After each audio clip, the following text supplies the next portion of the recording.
Philip Meadows Taylor.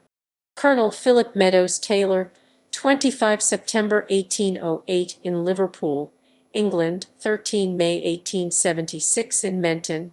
Though largely self-taught, he was a polymath, working alternately as a judge, engineer, artist, and man of letters. Life and writings. Taylor was born in Liverpool, England, where his father, Philip Meadows Taylor, was a merchant.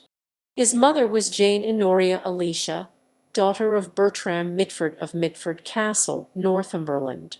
At the age of 15, Taylor was sent out to India to become a clerk to a Bombay merchant, Mr. Baxter.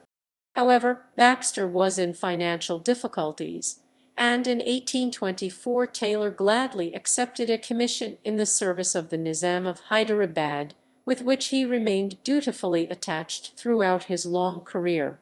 He was speedily transferred from military duty to a civil appointment, and in this capacity acquired a proficient knowledge of the languages and the people of southern India. Meanwhile, Taylor studied the laws, geology, and the antiquities of the country, and became an early expert on megaliths. See more at South Asian Stone Age. He was alternately judge, engineer, artist, and a man of letters. While on furlough in England in 1840, he published the first of his Indian novels, Confessions of a Thug. This book was followed by a series of tales, Tipu Sultan 1840, Tara 1863, Ralph Darnell 1865. Sita in particular was remarkable for its sympathetic and romantic portrayal of the marriage between a British civil servant and a Hindu widow just before the Indian Mutiny. Taylor himself is thought to have married in about 1830, although his autobiography states 1840, to Mary Palmer, the Eurasian granddaughter of William Palmer, the East India Company's resident at Hyderabad, who had married one of the princesses of the royal house of Delhi. Returning to India, he acted from 1840 to 1853 as correspondent for the Times. He also wrote a student's manual of the history of India 1870. About 1850, Meadows Taylor was appointed by the Nizam's government to administer. Such was his influence with the natives that during the Indian Mutiny in 1857 he held his ground without military support. Colonel Taylor, whose merits were now recognized and acknowledged by the British government of India, although he had never been in the service of the company, was subsequently appointed Deputy Commissioner of the Western Ceded Districts.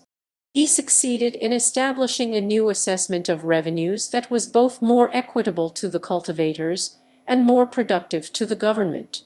By perseverance he had raised himself from the condition of a half-educated youth, without patronage, and without even the support of the company, to the successful government of some of the most important provinces of India, 36,000 square miles, 93,000 km2 in extent, and with a population of more than 5 million.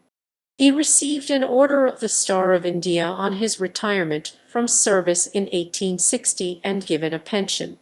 In 1875 his sight failed, and on medical advice, he decided to spend the winter in India, but contracted jungle fever.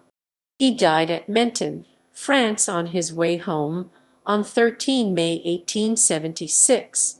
Contributions to Goldberg. Taylor made a number of contributions to the Goldberg region in India by initiating a number of reforms. He encouraged improvement of agriculture, opened up more job opportunities, started schools, and improved infrastructure. He was known to spend his own money to provide drought relief. The local people started calling him as Mahadev Baba. Taylor carried out significant archaeological excavations in Goldberg and published his findings in the Transactions of the Royal Irish Academy and the Journal of the Bombay branch of the Royal Asiatic Society. Tributes. Richard Garnett commented, "His Confessions of a Thug is a classic adventure novel, which inspired the young of several imperial generations and was much imitated by other colonial fiction writers for over a century. Rich tributes were paid to Taylor by the Archaeological Survey of India in its book History of Indian Archaeology 1784–1947 by Saurendranath Roy.